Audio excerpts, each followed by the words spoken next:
إن الحمد لله نحمده ونستعينه ونستغفره ونعوذ بالله من شرور أنفسنا ومن سيئات أعمالنا من يهده الله فلا مضل له ومن يضلل فلا هادي له وأشهد أن لا إله إلا الله وحده لا شريك له وأشهد أن محمدا عبد الله ورسوله صلى الله عليه وسلم بعثه الله رحمة للعالمين فنصلي عليه في الأولين وفي الآخرين وفي الملأ الأعلى يا رب العالمين. أوصيكم ونفسي بتقوى الله عز وجل كما جاء في محكم التنزيل.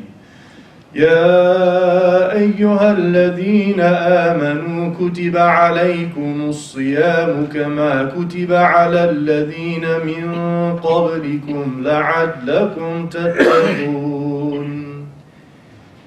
So we begin with praise and gratitude.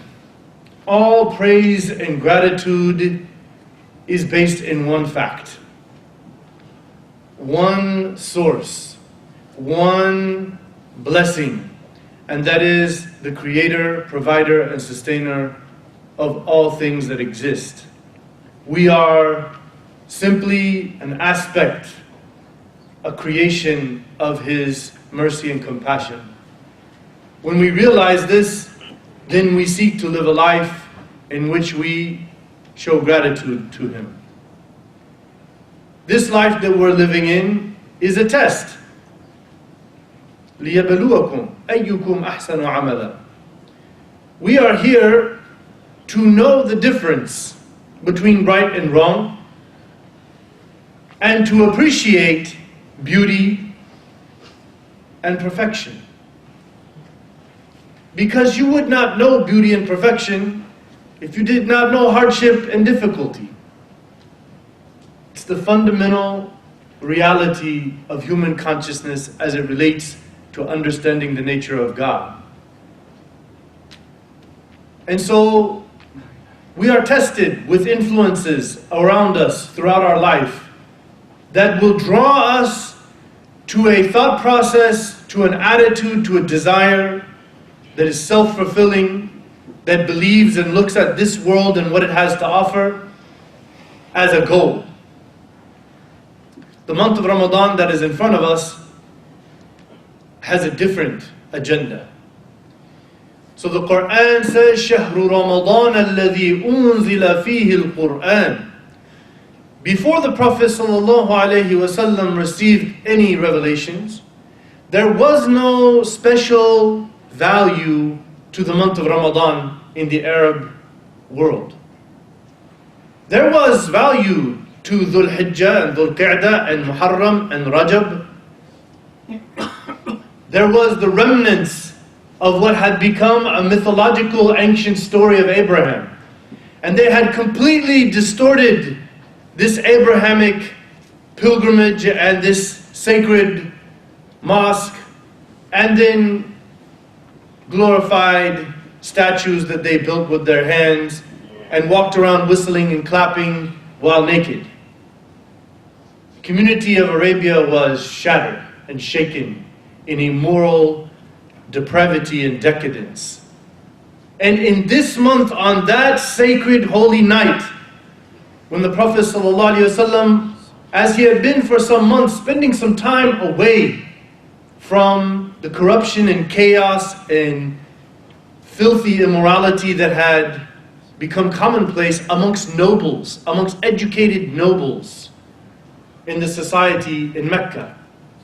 So he's knowing there is a God, he knows there's a creator of the universe, so he's calling out to him, guide me, help me, give me solace, give me comfort. And then the angel comes to him. That night was the Laylatul Qadr, the night of great consequence. And that is in Ramadan, and that is the pinnacle of Ramadan.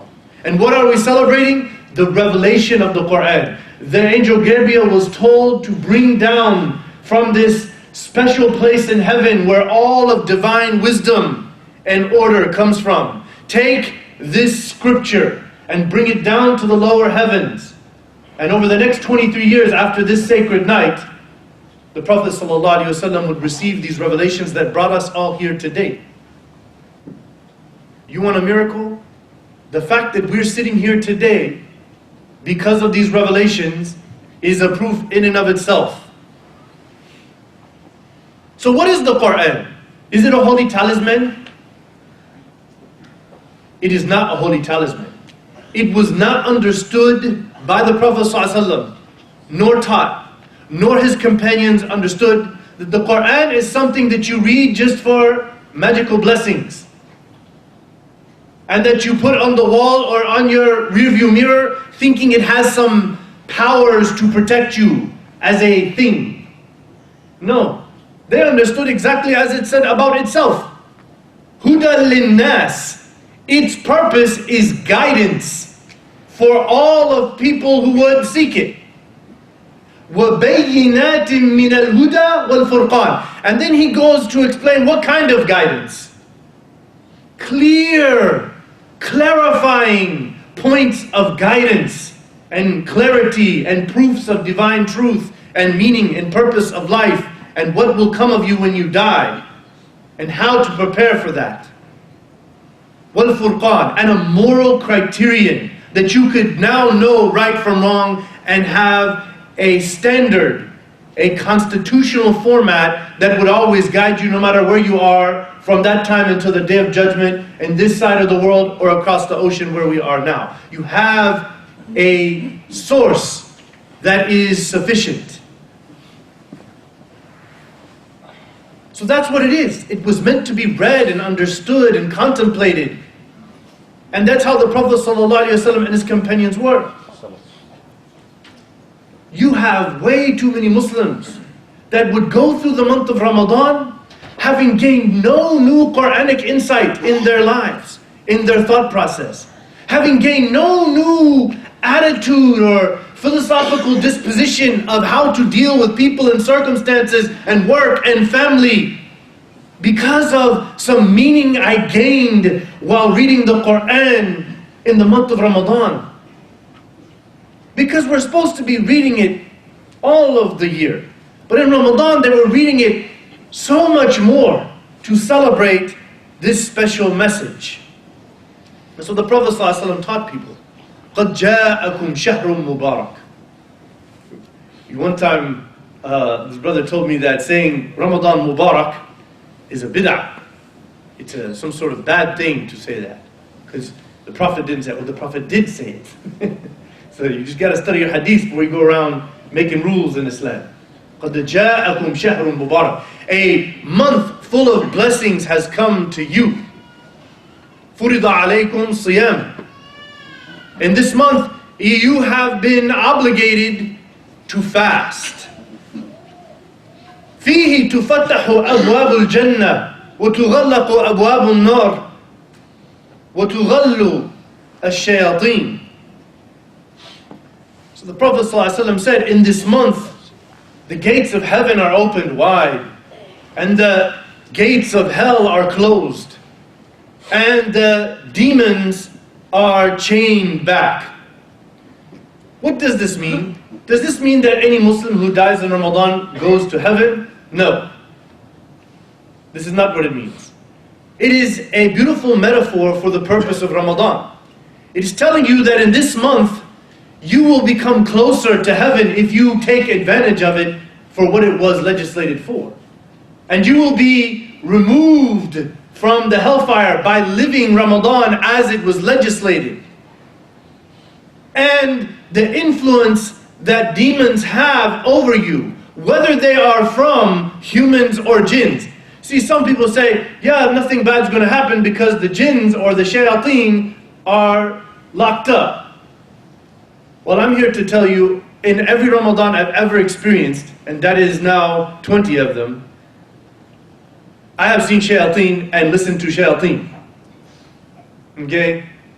The last ayah of the Quran says, مِنَ الْجِنَّةِ وَالنَّاسِ. Shayateen are human and jinn. What is a shaitan? One who is promoting or encouraging or calling to a way that is rebellious to God. فَسَقَ عَنْ أَمْرِ رَبِّهِ. That is a shaitan. Any one of us can be shaitan at any moment. What is he saying here in the hadith then? Is this a contradiction? No. Anyone who's truly fasting, not the cultural fast, The real spiritually engaged fast we talked about last week and we're talking about this week. Because of that self-control, that spiritual focus, that extra elevated level of reading of scriptures, that constant consciousness of discipline in a intimate connection between ourselves and our creator, provider, and sustainer, by virtue of all of those activities, the devil has much less influence. He's been chained back. Not he's been removed from existence, he's been held back from you because of this. So one of the great poets, he said, أتى رمضان مزرعة العباد لتطهير القلوب من الفساد فأدي حقه قولا وفعلا وزادك فاتخذه للمعاد فمن زرع الحبوب وما سقاها تأوه نادما يوم الحصاد. It's a beautiful small representation of what Ramadan is all about. Ramadan has come as a place of cultivation for the servants, to purify the hearts from decay and corruption. So fulfill its rights by word and deed, and take its sustenance and preparation for the hereafter. So whoever plants the seeds and doesn't water them will be hurting in regret on the day of harvest. It's a very deep scriptural insight put into very short words. So Ramadan has come as a place of cultivation for the hearts. A place where the hearts can flourish with divine light and the water of revelation. And if you study the many commentaries on Ayatul Nur in the Quran, you will see that point being emphasized. And so it is this purification of our souls from the attachment to this world and the body that we live in. The recognition that this body is finite and flawed and of a place of finite, flawed reality.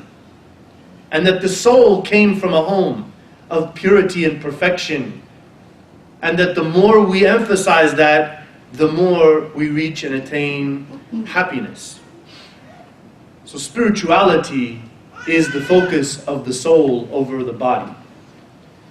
The Quran says, لَعَلَّكُمْ تَتَّقُونَ. This month was legislated so that you will attain piety, a level of devotion to God, a level of constant remembrance and a way of dealing with your circumstances and situations based upon some scriptural reference that you have attained from divine truth. Prophet ﷺ said, "At-taqwa ha-huna wa ashara ila qalbihi." Piety is found in the heart. And so that's why we are taught by the Prophet ﷺ, لا يستقيم إيمان عبد حتى يستقيم قلبه ولا يستقيم قلبه حتى يستقيم لسانه. No one's faith will be firm on the straight path with clarity and purpose and understanding, naturally moving back towards its creator without any confusion, until the heart is on that path. And the heart cannot be on that path until the tongue is on that path. Somebody might rationalize it and say, but shouldn't the tongue come before the heart? No, the tongue is a reflection of what's in the heart. So you will then know what's in your heart by controlling what's on your tongue. And so that is the way we purify our heart. And that's why the Prophet ﷺ, مَا مِن شَيْءٍ أَحْوَجُ إِلَى طُولِ سِجْدٍ مِنَ اللِّسَانِ. There is nothing more rightful of a long prison than the tongue. And the most difficult hadith to follow is say something good or don't say anything to follow, anything at all. The Prophet ﷺ said, if you really believe in Allah and the last day, then say something good or don't say anything at all. That is a very difficult hadith, because what it is not just a theory. It is a very deep, existential, metaphysical reality of finding what's in your heart and training it to be from its source. And so Ramadan is a place in which we do that. مَنْ لَمْ يَدَعْ قَوْلَ الزُّورِ وَالْعَمَلْ بِهِ فَلَيْسَ لِلَّهِ حَاجَةٌ أَنْ يَدَعَ طَعَامَهُ وَشَرَابَهُ. Whoever would not leave the false speech and being influenced and acting upon falsehood and evil and corruption, backbiting, lying, slandering, foul language, harsh language. Whoever can't leave that, then the hadith says, then God is not interested in you leaving food and water in Ramadan. Meaning what? If you're not there to purify your heart, you are in the wrong place. You are a fool starving yourself for no reason. The hadith can never be overemphasized. رُبَّ قَائِمٍ حَظُّهُ مِنْ قِيَامِهِ السَّهْرِ وَرُبَّ صَائِمٍ حَظُّهُ مِنْ صِيَامِهِ الْجُوعُ وَالْعَطَشِ. There are many people who stand up in the night and they're tarawih and qiyam and they didn't get anything out of it except for sleeplessness, which is a waste of time. Sleep is good for you. And there are many people who fast all the Ramadan and they come out of it and all they really gained was loss. They foolishly starved themselves in hunger and thirst. The one who left Ramadan with a new attitude on life, with a renewed sense of spirituality and purpose and meaning, that is the one who has fulfilled their purpose. ليس الصيام من الأكل والشرب إنما الصيام من الرفث واللهو. The Prophet ﷺ said, or كما قال النبي صلى الله عليه وسلم, that fasting is not just leaving off food and water. Fasting is leaving off useless, idle talk and foul and harsh language. That is the true fast. Because people say, well, what is that? Siyam actually sawm. It means to imtina. It means to stop doing something. Inni nadartu lirrahmani sawma. Says Mary, she said, I have sworn that I will not talk. And the way she referred to that is sawm. Meaning, I'm stopping talking. What is the other word that means al-imtina? Habsun nafsa. It is sabr. Sabr and sawm have the exact same meaning linguistically. So the sabr has three elements. Sabr ala al-fara'id wal-ta'a. You have to be having this fortitude and perseverance in order to engage in a lifestyle in which you do everything that you were told to do from divine guidance. It's not easy, particularly in our setting where people don't care about divine guidance. You are surrounded by a society, by a system, by a music, by an entertainment code that does not remember or care about God, the soul, or purpose of morality through revelation. You live in a society that worships money, entertainment, selfish urges, independent attitudes, not this collective of oneness and the spiritual truth of creation that is related to and in service to the Creator. You're surrounded by the devil. And so, sabr is to say, you know what, I'm not dedicated to this life because I know I will die. I'm dedicated to where I will be after I die, as this body. Sabr anil maharim, that you are patient in that you do not do things that you know that God and His Prophet ﷺ have prohibited. You avoid these things because you know that there is a wisdom preventing myself and society from some harm. That is why are things obligated? Because it is going to protect and lift up your value as a soul. And it's going to cause the society to be a healthy place where goodness, justice, peace, and virtue and compassion are established. That's why we're obligated. We are prohibited because there are things and attitudes that will cause harm, that will bring corruption to that ideal scenario. That's why there are those things. So we're avoiding all this. And then we have a sabr ala al-aqdar al-mu'lima. There are things that we can't expect to happen, and they happen. And they're not in our best interest as our desires have it. And so fasting is all of that. Fasting, we're obligated to do so much more. And we're expected to and encouraged to do so much more of worship and obedience. We are highly reminded of the nature of sin and to repent in this month and seek forgiveness. And the nature of fasting itself is hardship. It's not something no normal person would not eat and drink just because for no reason. And so all of that sabr is contained in this beautiful month of Ramadan. إِنِّي جَزَيْتُهُمُ الْيَوْمَ بِمَا صَبَرُوا أَنَّهُمْ هُمُ الْفَائِزُونَ. On the day of judgment, he says, on this day I have surely declared a fact of matter that these people will be the successful ones, inheritors of an eternal bliss in the state of perfection for the rest of their being, because they had patience.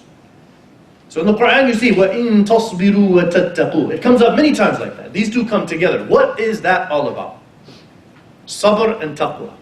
It's recognizing that this world and what it has to offer is messed up. It is recognizing that this is not our home. I am not of this world. I am tested to live through this world, and my place as a soul is going back to my Creator. So that's why the people of patience say. And the culture has made it, when somebody dies, you say this. The ayah says, إِذَا أَصَابَتْهُمْ مُصِيبَةٌ. If any bad thing, hardship happens to a believer, they say, إِنَّا لِلَّهِ وَإِنَّا إِلَيْهِ رَاجِعُونَ. Anything that you feel is that, meaning what? I'm not attached to this world. I'm mindful of God, taqwa, and I'm preparing to be there, and I'm not going to be saddened or upset or bothered by whatever's going down here, because I'm going to heaven. Alhamdulillah. I don't have to worry about this continual pain and difficulty. It's not going to be continual. The only continual pain and difficulty is separating myself from my source and my home and attaching myself to this world and what it has to offer. And there is a place that is made for people who separate themselves from the merciful God. That was their choice. They rationalized that it's about me and what I want and my ideas and my thoughts and my hopes and dreams, which is the independence of the modern secular age that's causing all kinds of conflict. If it's not about me, it's about me and my tribe, my group. Right? Nationalism, tribalism, us and them, make America great again. Islam is this wholeness, this collective oneness, this purpose of spiritual connectivity to all life that is recognizing that in the hereafter, I will have a place in which there will be nothing to be saddened or afflicted by. So in this month he says, وَإِذَا سَأْلَكَ عِبَادِي عَنِّي فَإِنِّي قَرِيبٌ أُجِيبُ دَعْوَةَ الدَّاعِ إِذَا دَعَانِ فَلْيَسْتَجِيبُوا لِي وَلْيُؤْمِنُوا بِي لَعَلَّهُمْ يَرْشُدُونَ. If in the context of fasting Ramadan, right after he talked about the whole purpose of fasting and what it's all about and how it works, he said, so if any one of my servants ask you about me, what's my nature? How am I? Answer, my nature is I am close. Don't see me as far away or distant or something like that. I am close. And I will answer anyone who calls upon me. So answer my call in the revelation that I revealed and live that life of patience, of fortitude and gratitude, so that you could have spiritual maturity. And so in Ramadan we should engage in a lot of prayer, supplication. While we're in prostration, this is what Prophet ﷺ told us, you should increase in your prayers and supplication.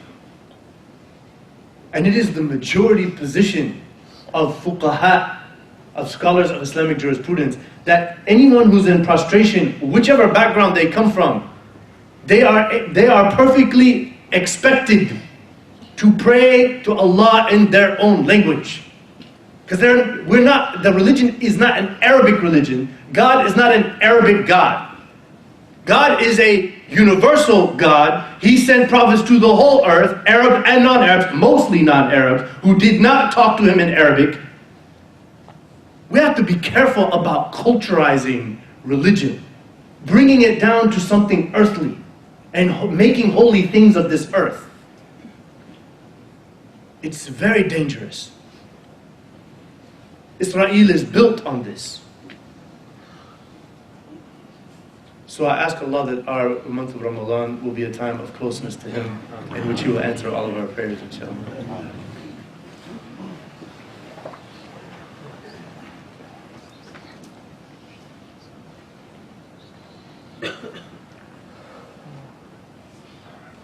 Bismillah, alhamdulillah, wa salatu wa salamu ala rasulillah, wa ala alihi wa sahbihi ajma'in.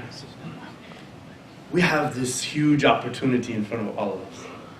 It is so crucial for us to sit down with our families. We're going to be sending out tonight or tomorrow night.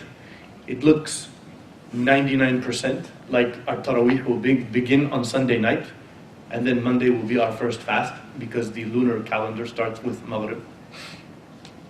And so we will be sending out a manual, some reminders from Quran and Sunnah about the nature of Ramadan, what we're supposed to be doing and how we can gain the most benefit. And then some checklists that we can fill out, that we can hold ourselves accountable, a spiritual schedule for our days, so that we can have a system. Just like you have when you go to work or you go to school, you have a curriculum. You have tasks that you must complete. Ramadan is an act of work for a spiritually inclined soul. And that is where we will read lots more Quran.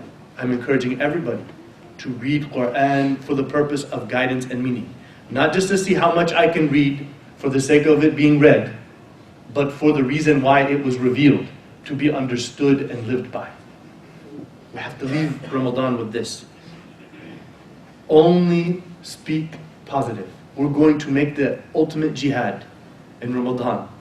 Because right now, with all the politics and this and that, and family and work, and the people that we're driving in the car, and everything, only say good things. فَلْيَقُلْ خَيْرًا أَوْ لِيَصْمُتْ. That is no easy task. If you just picked Ramadan to do that, and you succeeded, you have done something amazing. Because I've yet to win that one. I get better at it every time. And we must discipline ourselves to increase in a level of worship and servitude and divine remembrance. We must avoid the sins. We must make sure it does not make any sense for someone to fast who does not pray. It is absolutely irrational, un-Islamic, completely conflicting with Quran. So why do people do that? Because the general culture of millions of Muslims in the world is not spiritual. It has inherited a certain way of looking at religion from a cultural perspective, and it became normal. And people now have decided with this modern, secular, globalized way of thinking that it's all about if I have a good heart. And who decided what is a good heart? Whatever we think. Not Revelation, what it says. It's whatever I think is a good heart. In which case people would be inventing their own religion. They'd be their own prophets in that case. Because they're saying, I'm not agreeing with what the Quran says about how a good heart and a good spiritual lifestyle is. I've decided for myself, here's how it is. And so either you're receiving revelation or you're a false prophet. One of the two. That's why we have prophets. That's why it's one of the pillars of faith. Because it solves this dilemma that we are in right now in constantly changing morality in which everybody makes up their own stuff as they go because of modern civilization. Guess what? 100 years from now, they'll have a new modern civilization. Everything that we thought now, that's why we have revelation. We need it. If we don't have that, we'll be lost. So we need to realize that the goal of Ramadan is that if we see evil, if we're around evil or bad or hardship, we remember Allah subhanahu wa ta'ala. We remember the divine. We remember that perfection is with us in the soul that we have. That our soul came from heaven. It's not of this earth. He creates it there, of that place, and then He gives it to an angel, and then it's blown into our mother's womb after 4 months. So we remember that, and we recognize that, and we know that's where we're going. So then we're not troubled or bothered by hardship and difficulty, affliction and struggle. And just pray a lot. This is an opportunity to pray. Ramadan is the time in which prayers are answered and people are deeply focused. So I ask Allah to make Ramadan a successful month for all of us and make us closer to Him and make us truly express a level of love and appreciation for having given us life and everything in it, and that we work to do His work in society and building our community to glorify and exalt all that He has told us to work for and to shine His light as ambassadors of His message to the world around us. وصلي اللهم على محمد وعلى آله وصحبه.